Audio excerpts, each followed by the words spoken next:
Hello, I'm back with more Friendsim, which you hopefully were able to guess based on the title screen. Slowly making my way through the volumes, and as soon as I sat down, my dog wants to leave the room.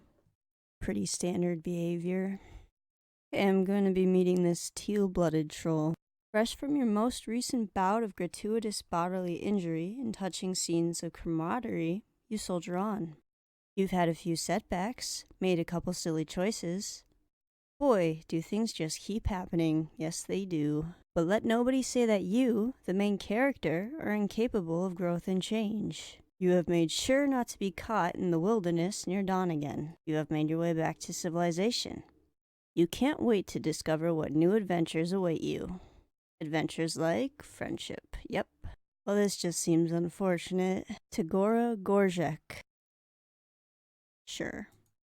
You wander down a street in a not too demolished looking part of town, but you don't really take much of it in. You're not looking where you're going. Well, that's not very smart. This is an elementary mistake, especially on a planet where everything that exists seems to be on a spectrum of engineered specifically for murder to could be a weapon in a pinch, but you've got a lot on your mind. And now, as the car, these guys probably have some ridiculous word for it, but you haven't learned it. I don't know. Okay, so I'm like looking at a street, but I'm still surprised that there's cars for some reason. As the car you hadn't noticed slams into you, sending you flipping head over feet, you add a few new concerns to your list. Your bones and organs. Great. The sound of the driver yelling, "Watch where you're going, lump squirt chugger." Okay, fades as they drive away, and you assess your situation. You stretch each limb in turn, which, you gotta say, doesn't feel great. You've landed in a bush, which is covered in sharp spines. Your arms and legs all still work, though, and when you do an experimental cough, no blood comes out. Pretty lucky, you think. You may have redefined what luck means by this point in your journey, but you'll take what you can get. You don't figure that luck will extend to the driver turning around to help you out of this bush. Your gazes meeting and sparking an immediate and intense connection that leads you to a beautiful and lifelong friendship, but you let yourself hope. After a few minutes of struggle, the answer to your camaraderie? After a few minutes of struggle, the answer to your camaraderie daydreams come into focus above you, a figure outlined by the spiny leaves of your plant prison in the glow of the moons. The troll you see isn't the driver of the car, but you don't care. Your heart is beating wildly with your continued lucky streak. Okay, immediately there's a lot going on here. Okay, so we're dealing with the teal blood, so this is probably like a lawyer situation. I don't know what this is. I don't know what it says. And I'm not going to do any research to figuring it out.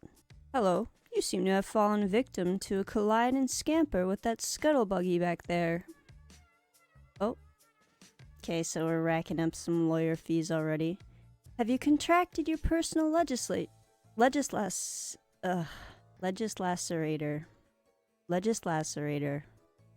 I can do this. Have you contacted your personal legislacerator? If not, I'd like to offer my services. My name is Tagora Gorjek, but please call me Gor-Gor. Absolutely not. I'm here for you. For a nominal fee, of course. He pulls a business card from his sleek teal vest and offers it to you with a precise flick of the wrist. His claw beds are perfect. You try again to sit up, buoyed by this offer for assistance. He's some type of doctor, maybe? Or lawyer? It doesn't matter, really, because he said he was here for you. Those words go right ahead and burn themselves onto the softest chamber of your heart. You start telling him your plight thus far, reaching up through the brambles toward this beacon of hope. This guy seems trustworthy, and that's not just your lack of options talking, you swear. Are we stupid? This guy's got some wicked eyebrows. As you shift, the moonlight shines on you. He steps back briefly, dropping the card. The one eye that's not covered by a swoop of product-infused hair opens wide. He recovers, smoothing his hands down his chest and straightening up, clearing his throat as you continue to explain. Or what? Oh yes. Who on earth is texting me? One of my friends is wedding planning. It is 3:43 p.m. on a Monday, and I am in my pajamas playing Homestuck video games. You're what? Oh yes, an alien. I knew that. I've done work with aliens before, so your situation shouldn't be an issue at all. You're a fucking liar. Everyone deserves an equal opportunity to be represented by me for a small fee of 200 of whatever the currency is here. In fact, we may be able to use this in our favor for a larger cash settlement. It all depends on our angle. Here, try moving your chug column. You aren't sure why this is necessary, but you wiggle your torso, hoping that's right. You've never wanted anything more in your meager existence than to follow this specific directive perfectly. No, not that. Yeah, chug column, my throat, probably, right? You add a little hip jiggle. Not so much that he might think it's a come-on, but enough to say, hey, I'm friendly and I know what the fuck I'm doing. No, you're the thing that holds up your think pan. Work with me. You continue what you hope is part of a troll friendship ritual, shimming various parts of your anatomy deeper into the bush until you get to your neck, and he clasps his hands together. There we go. That one hurt, didn't it? Definitely a case of column snap, which can get us a decently hefty restitution. Your neck feels fine, or it doesn't hurt any more than the rest of you, but you give him what you hope is a convincingly painful nod of agreement. Yeah, I mean, we've got tons of broken bones now, right? Should be a total non-issue. Of course, you will need to front the initial legislation costs. We may also have to injure you further to ensure our case is convincing. But you've got to break a few cluck-pieced embryos to make a grublet, as you well know. That's what I always say. Jeez. I think we may make a mutually beneficial team if you're willing to do what it takes to bring about the justice you deserve. So, what do you say? How would you like to help me help you? He's talking really fast, and you're not sure exactly what to think about your lack of funds, or the idea of breaking any more bones, but that smile is sharp and shiny and pointed right at you. You want more of it. I don't. Ask him if he does pro bono work, or tell him about the heaps of money you definitely have. I think I know where this one will go. You thank him profusely for his offer to help and explain that while your situation hasn't exactly left you very rich, you'll pay him back in glorious friendship, the most infinite of resources. You laid on thick. He seems like a guy who can appreciate a good deal when he sees one, and you can't imagine a better deal than this. You reach both arms up, waiting for him to scoop you up out of this pain plant like the gentle baby you are. Sorry, I don't do charity. Such a shame, too. I was hoping working with an alien might make for a more interesting day than usual. He turns on his heel and walks away, his high ponytail swishing behind him. Friendship is not a currency. How'd I get out of the bush? I'm going to tell him about the heaps of money I definitely have. You mention how incredibly loaded you are and how core to your sense of values it is to pay well for good work. That's what we call good business. Now, get up out of that prickle fond and let's get you presentable. He watches as you flail a few times before he sighs, unbuttons his sleeves, and rolls them up to his elbows. Each fold is crisp and even. It takes a while, but you are good at being patient. There is a 12% cost increase for instances of manual labor. It'll all be explained in your bill. Jeez. It's itemized. Thank you. I'm sure an alien of means such as yourself will be able to handle it. You take his hand as he pulls you up out of the bush. It's kind of a rough job. He's not as strong as he looks, you guess. Ha ha. He glares at you like he is daring you to say shit about it, and you are a quick learner. He cuts you off mid-thank you. My office isn't far from here. We can go there to get things started. And by things, I absolutely mean get you clean and sign a lot of vaguely worded, yet stringently binding documents. Well, thanks for being honest about it. He walks with a purpose. You shake off the flora stuck in your various body parts and do your best to catch up. From the outside, his office basically just seems like his hive. You've learned a thing or two during the shitstorm of a cultural exchange, though. You gotta play it cool when a potential friend invites you home. Yeah, like, he's still a kid, like the rest of them. You never know what cages or monsters or methods of evisceration they might have lying around, and you want to prepare a nice, chill look on your face for whatever carnage you're about to be confronted by.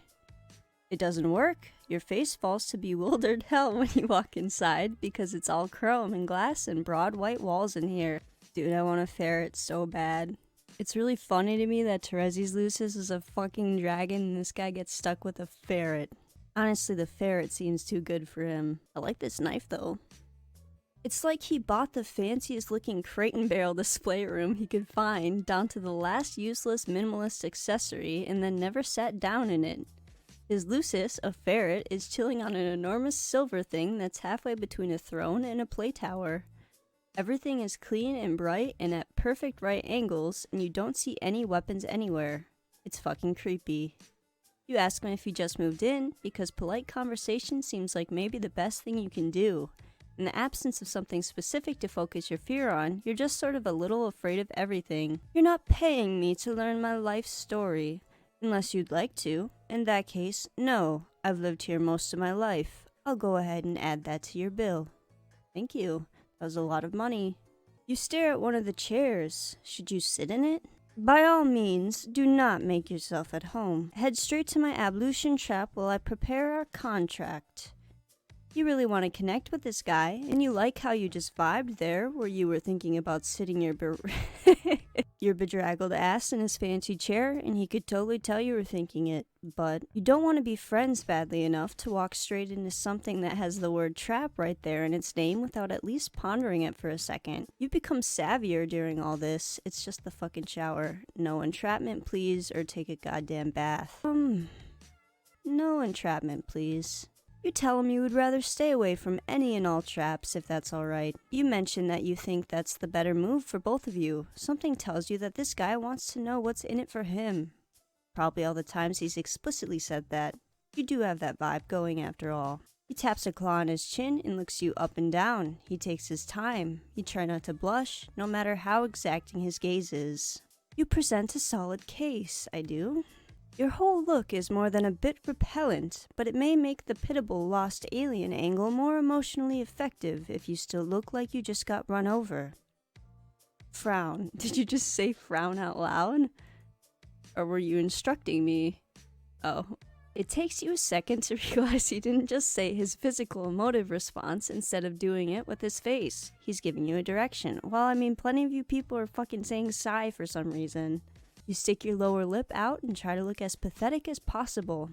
Yes, this is really working for me. For you. It's awful. Completely repugnant. Your general squalor should function as a simple manipulation tactic, no matter what direction I decide to spin it. The praise makes it hard to keep frowning, but you do your best to keep it up. You even hunch over a bit and shamble a few meager steps toward him. Great, yes. That's enough. No need to come any closer. Seriously, you smell terrible, yeah. Okay then, we'll skip the hygiene and get straight to the best part, bureaucracy. Stay right there and don't get any of your crusty alien orifices near my decor. I'll go print out our contract and we can move on. You pretend you're a statue while he types things, then prints the typed things, then staples the printed things. Exciting. His ferret Lucis stares at you with beady interest. You stare back, completely motionless. You wonder how often Gor-Gor has friends over. Please, we can't call him that. He brings the packet over to you and hands you a pen. Read this, or don't. Sign it either way. It's a standard legislator agreement, tweaked a bit to accommodate your particular situation. Oh. You know, you agree to submit your testimony to be judged and will accept whatever subjugation.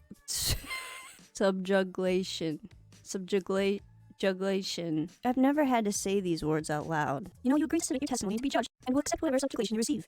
Recognize that any potential winnings are to be remitted to me for processing through a legal account before your portion can be dispensed to you. In the event of your calling, I will act as executor of your accounts. Blah blah, some old business. I'm sure it's the same where you're from. There are stars at each place you are to initial.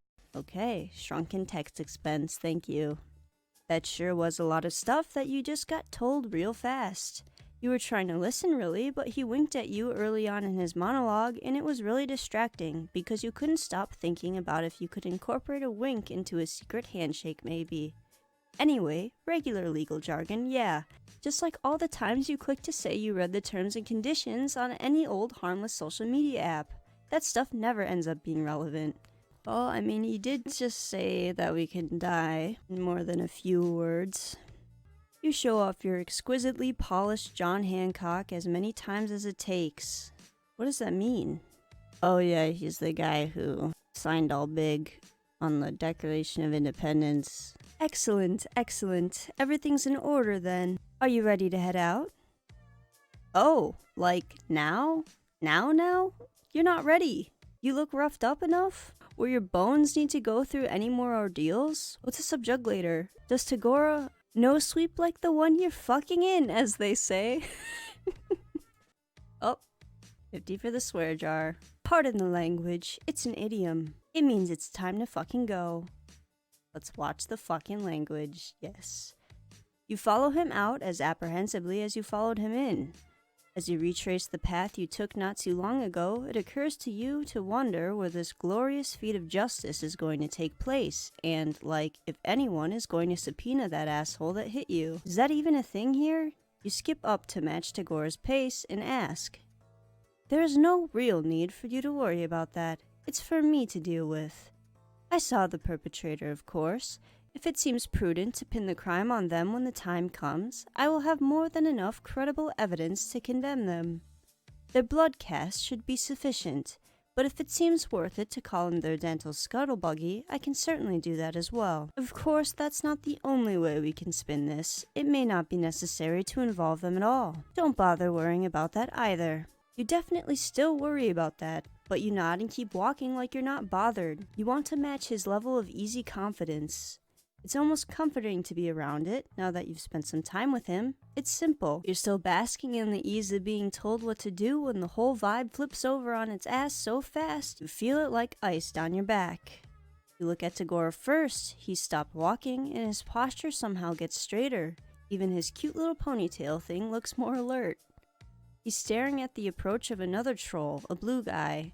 You know that means high blood, but not much else of what that entails, aside from what you're picking up from the full hair-on-end cat reaction from old Gor-Gor next to you. Pleasant evening, sir? His voice somehow gets sweeter and more professional at the same time. You recognize what he's feeling because you felt it yourself the whole time you been on this godforsaken planet. A deep, all-consuming thirst for approval. He's gunning hard for business boy friendship. The high blood, however, is not. At first you think he might be chill, because his smile gets huge, and hell if you don't love getting smiled upon, we're gonna die here. You start to introduce yourself until Tagora shoots you a be cool look. It's then that you learn that this guy's smile is not the nice kind. What's this, he asks. Gor-Gor picked up a little friend? It's not. We have a working relationship. You try not to let his dismissal of your friendship sting. You're not there yet. It's okay. You want to be helpful, so you put on your best injured face and start hobbling in a circle, twisting your neck at the most grotesque angle you can manage without actually hurting yourself. You groan pitifully about all your bones. Oh right, your booming drone pursuing business. This, client you have here looks extra shitty, thank you. Good luck getting anything for whatever this mutant is that you scraped up from the gristle grate. If you take a moment to consider the potential, the blue guy rolls his eyes and keeps walking, elbowing his way right between the two of you on his way past like you're nothing. Tagora freezes. His eyes stay fixed ahead of him where the blue guy was just standing. It's like he hasn't processed the movement yet, even though he got knocked back a few steps in his wake. He starts shaking. Yikes, that was, tense. You want to say something reassuring to Tagora, but he has kind of ascended into another plane of existence. Maybe a nice reassuring pat on the shoulder will help diffuse the mood? Yeah. You put a ginger hand in the mere vicinity of his body, and he whirls to face you, eyes narrowed and breathing heavy. You snatch your hand back fast. Mistake? Oh, well that's a fun face. You. Do you have any idea how rare that networking opportunity was? Do you realize what you... Oh. Damages for slide down the antisocial ladder. No, of course you don't. You don't know anything. You're just a weird little hornless thing who doesn't know how to cross the fucking street. Well, you caught me there. He starts laughing all high-pitched and weird. Up until now, he seems so slick, so unflappable, that Gor-Gor is hard to reconcile with the one pacing back and forth, hollering and grabbing at his face. He's pretty goddamn flapped. Oh boy, you really screwed up, huh? Maybe your busted neck routine was not convincing enough? Or too convincing? Either way, you figure now might be the time to bow out before the scene really blows up. You tell him so. Your neck is fine. Look, you headbang a bit to prove it. No, a deal is a deal is a deal. He breathes in slowly through his nose. Alright, Gor-Gor. Maybe if you didn't call yourself fucking Gor-Gor. Remember your mantra. He closes his eyes. After an awkward minute of watching him whisper something unintelligible to himself, he opens them and immediately starts up that bonkers pace again, so you skedaddle to catch up. He keeps talking, though by now he's just talking to himself, with you as an eavesdropping barnacle with really slow legs. Little manic giggles bubble out in between his sentences. We're headed towards justice, all right. Keep walking. We're seeing this through. Man, we're just racking up the charges, aren't we? I've got a bottom line to uphold. Okay, not bad. Maybe things are still cool between you? Maybe this lawyer-client relationship still has a chance to blossom into something more. You venture a friendly type topic and ask him about his mantra. He keeps walking and looks at you like you shat on his Lucis's grave. You don't just ask someone what their mantra is. Oh, maybe not so cool. He shivers, spooked, and turns his stanky stare from you to the path you're on. After a moment, he smooths back all the hairs he shook out of place during his freakout, pivots, and turns down a side street. Anyway, as I was about to say, there are many ways to fulfill the terms of our contract. Are you going to kill me? I was hoping this would lead to a more stimulating evening. I was prepared to get into it with you, for you. But it has become clear that this partnership is no longer worth the work. Especially now that I will have to consider the significant career setback I just experienced at your feckless hand. So instead of wasting any more of my time or yours, let's take a shortcut to the same end result, sparing us both the agony of enduring a long court battle in the proximity of one another. Here's your verdict. You're guilty. Oh, guilty? Wait, wasn't it supposed to be the other guys on trial? You look around, panic rising in your chest. Oh, don't tell me. You don't know how the legal system works either. Unsurprising and uninteresting. Oh, this is bad. You've been caught up in watching him talk that you didn't notice him guiding you straight to the shittier part of town. You know, the part that's all half demolished hives and creepy noises and drones flying around. Drones like the one that turns to notice you when Tagora whistles, snaps his fingers, and points right at your head. Hey, big guy, over here. One extremely malformed and unviable troll. Well, thank you. Putting that one on my resume. Just the way you like it. You shouldn't feel surprised at this betrayal, maybe, but you do, for a second anyway. Then you focus on yelling and scanning for possible debris to hide under. Tagora starts backing away as the drone gets closer. There's a sewer the next street over. You probably won't make it. But if you do, check your pocket. Do specified for bad end. That's fine. I bet I've been in the sewers exactly one more time than this drone has, so I think I'm set. Alright, let's take a bath. Take a goddamn bath. You are more than a little concerned about the trap part of the instructions you just received, but hey, at least the trap you know about is better than one you don't. And with everything else you can see so freakily pristine, he has to be hiding some evil somewhere. You wonder if it's a dungeon. A dungeon could be cool. The ferret bounds down off its pedestal and jerks its head for you to follow it. You do, because it seems like a regular thing to do, and Tagora is busy on his computer. It leads you to a bathroom, which is just as fancy and clean as everything else you've seen. What is that? The Lucis chitters at you for a second, squirms its big noodly body around, and leaves, shutting the door behind it. How? And what is that? You wait a second till it's probably gone before you test the handle. It's unlocked. Huh. You wonder what the point or, motive might be for leading you to this room until you turn and see yourself in the mirror. That is some haggard-looking stuff right there, so fair.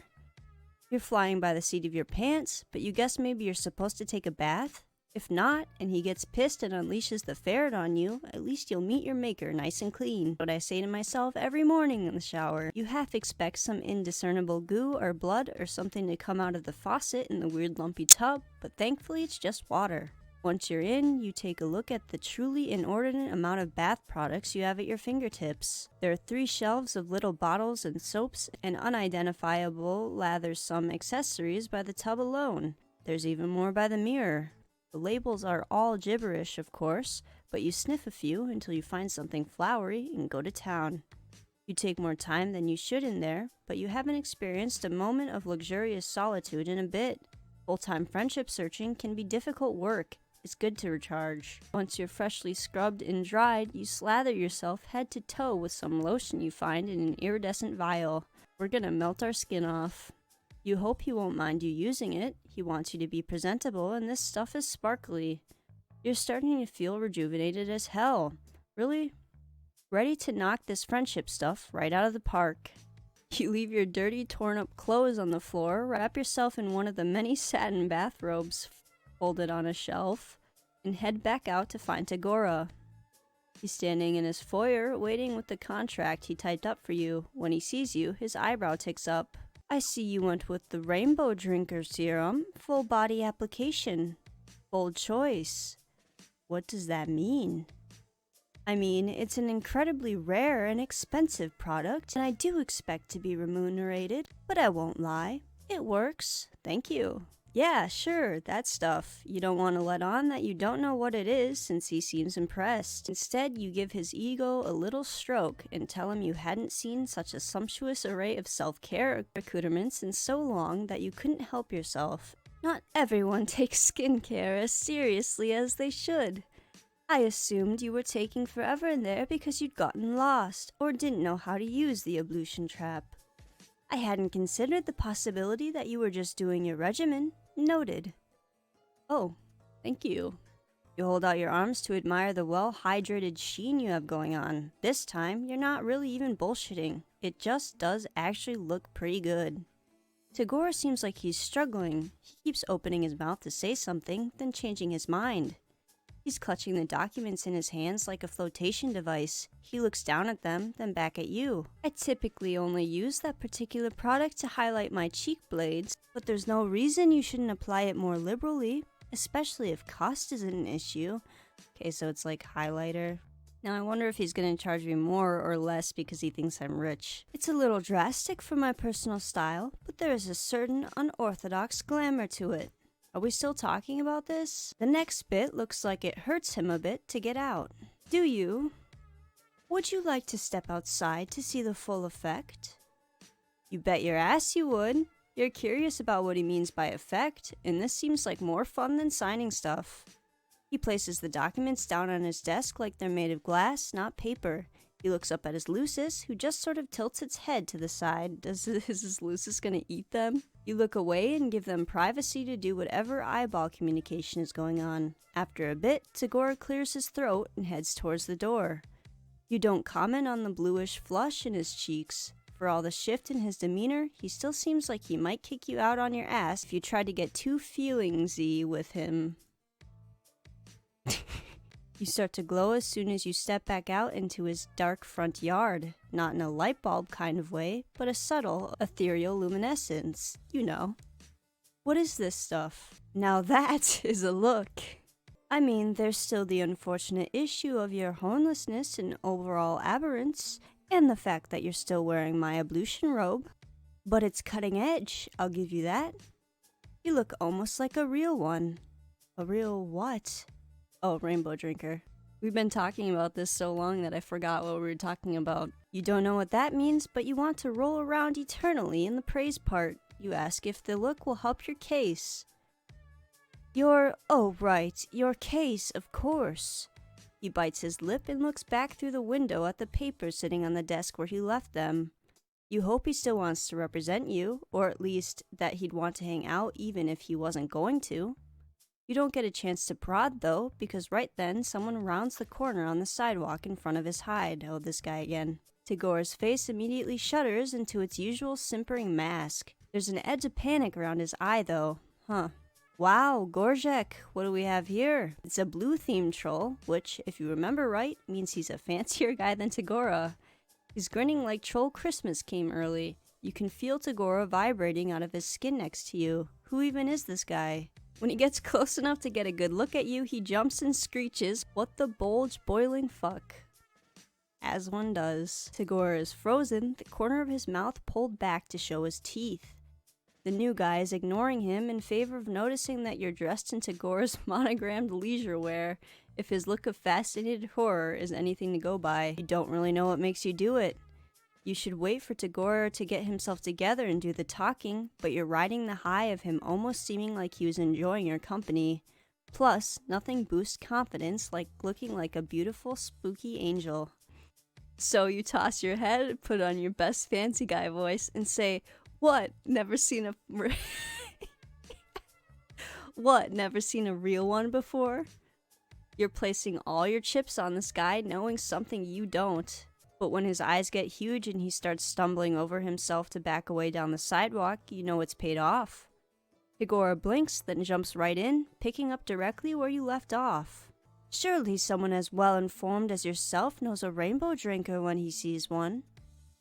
The blue guy doesn't respond with anything more coherent than a string of yelps as he hightails it back the way he came. When he's gone, you turn to Tagora and ask him super casually what a rainbow drinker is. He stares at you in stunned silence.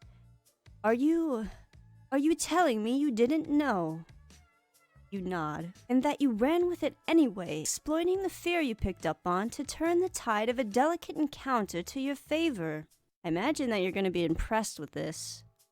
You shrug. You guess so. You tell Tagora you hope his friend wasn't too freaked out. Friend? No, I hate that guy. There are simply times when being liked by your betters is helpful. Though technically, fearing me is just as good. Better, maybe. So, you know. Thank you. Tagora's laugh is soft. It's not a sound you expected to hear. He's happy because of something you did. You can't help it. You start laughing too. That was a bit of a rush, wasn't it? It was almost fun. And now we're encouraging this guy to run around instilling fear in people. I certainly didn't see it coming anyway. I underestimated you. He gives you an appraising look, then takes a deep breath. You're so nervous all of a sudden. You feel unbalanced on the precipice of what he might be about to say. From one prevaricator to another, I will let you in on something. I haven't actually encountered an alien before. No shit. Oh, sweet relief. You tell him his act was airtight. And as long as everyone's doing the truth thing, you admit you lied a bit too. You aren't actually rich. Yes, that's clear now. You have the invaluable ability to fake it though. That's potentially much better. Why don't we put your case on hold for the time being? You wouldn't have enjoyed the outcome of our legal system anyway. We can find an alternate means of you working off your debt. I think we may make a better team than I previously anticipated. With our wits combined, we can tackle bigger and better things than traffic injuries. He flexes his hand at his side, then in one swift and decisive movement, he extends it out to you. On his face is something close to an honest-to-God real-ass smile. I've never actually formed a legitimate partnership of any sort before, but I believe this is how it's done. What do you say? Got a friendship discount. The glow in your heart shines brighter than any expensive and still kind of mysterious lotion. You take his hand in your firm, no-nonsense grasp of a pure, inexorable joy and shake it. Awesome. I prefer the sewers. Well, that was Gor-Gor with, probably not the most unpleasant encounter I've had so far, but certainly up there. At least we got some weird lotion out of it. I'll be back with more Friendsim soon. Thanks for watching.